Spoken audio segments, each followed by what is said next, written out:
इतिहास कुछ नामों को अमर कर देता है और कुछ नाम स्वयं इतिहास बन जाते हैं। 18वीं सदी का भारत, टूटता हुआ साम्राज्य, बिखरती हुई सत्ता और उत्तर पश्चिम की धरती पंजाब, जहां हर दिशा से आक्रमणों का भय मंडरा रहा था। इसी उथल-पुथल के दौर में 13 नवंबर 1780 को गुजरानवाला की धरती पर एक बालक ने जन्म लिया, जिसका नाम रखा गया रंजीत सिंह।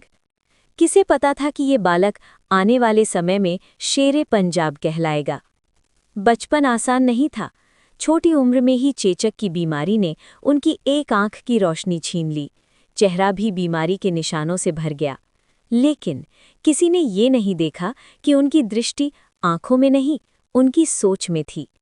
सिर्फ 12 वर्ष की आयु में उन्होंने अपने पिता महान सिंह की मृत्यु के बाद सुक्कर चकिया मिसल की बागडोर संभाली। इतनी कम उम्र, लेकिन इरादे चट्टान जैसे मजबूत। पंजाब उस समय कई मिसलों में बटा हुआ था। हर सरदार अपनी शक्ति बढ़ाने में लगा था, लेकिन रंजीत सिंह का सपना अलग था। वो केवल सत्ता नहीं चाहते थे, वो एकता चाहते थे। 1799, वो वर्ष जब युवा रंजीत सिंह ने लाहौर पर विजय प्राप्त की। लाहौर, पंजाब का दिल, और यहीं से शुरू हुआ एक नए युग का उदय। 1801 में उन्होंने स्वयं को पंजाब का महाराजा घोषित किया, लेकिन उनका शासन सिर्फ ताकत पर आधारित नहीं था, वो दूरदर्शिता, न्याय और संतुलन का शासन था। उन्होंने खालसा सेना को संगठित किया, आधुनिक हथियारों से लैस किया, यूरोपीय अधिकारियों को नियुक्त किया ताकि सेना अनुशासित और प्रशिक्षित हो सके। उनकी सेना में एक ऐसा नाम भी था जिसका जिक्र आज भी गर्व से होता है, हरि सिंह नलवा, जिसने उत्तर पश्चिम की सीमाओं पर अफगानों के खिलाफ डटकर मुकाबला किया।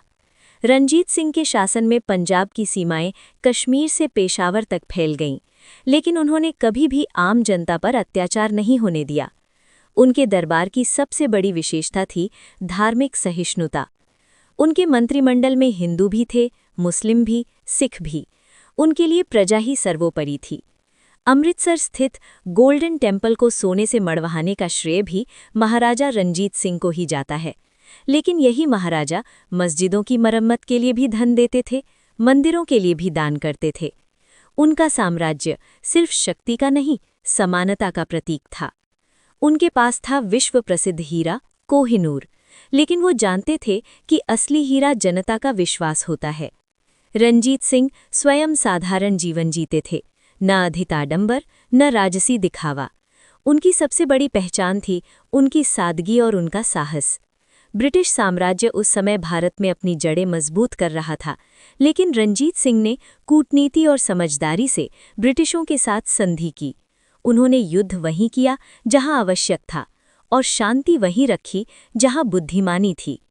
उनके शासन में पंजाब समृद्ध हुआ, व्यापार बढ़ा, कृषि विकसित हुई और लोग सुरक्षित महसूस करने लगे।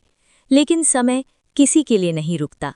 1839, जब शेरे पंजाब की सेहत गिरने लगी। 27 जून 1839 को महाराजा रंजीत सिंह ने अपनी अंतिम सांस ली। लाहौर में स्थित समाधि ऑफ रंजीत सिंह आज भी उनकी स्मृति का प्रतीक है। उनकी मृत्यु के बाद साम्राज्य धीरे धीरे कमजोर हुआ, लेकिन उनकी विरासत कभी कमजोर नहीं पड़ी। आज भी जब पंजाब की धरती पर साहस, एकता और सम्मान की बात होती है, तो एक नाम गूंजता है, महाराजा रंजीत सिंह। एक ऐसा राजा जिसने बिखरे पंजाब को एक किया, जिसने शक्ति को न्याय से जोड़ा, जिसने धर्म को राजनीति से ऊपर रखा। वो सिर्फ एक शासक नहीं थे, वो एक विचार थे, एक प्रेरणा थे, एक युग थे। और जब तक इतिहास लिखा जाएगा, शेरे पंजाब का नाम स्वर्ण अक्षरों में अंकित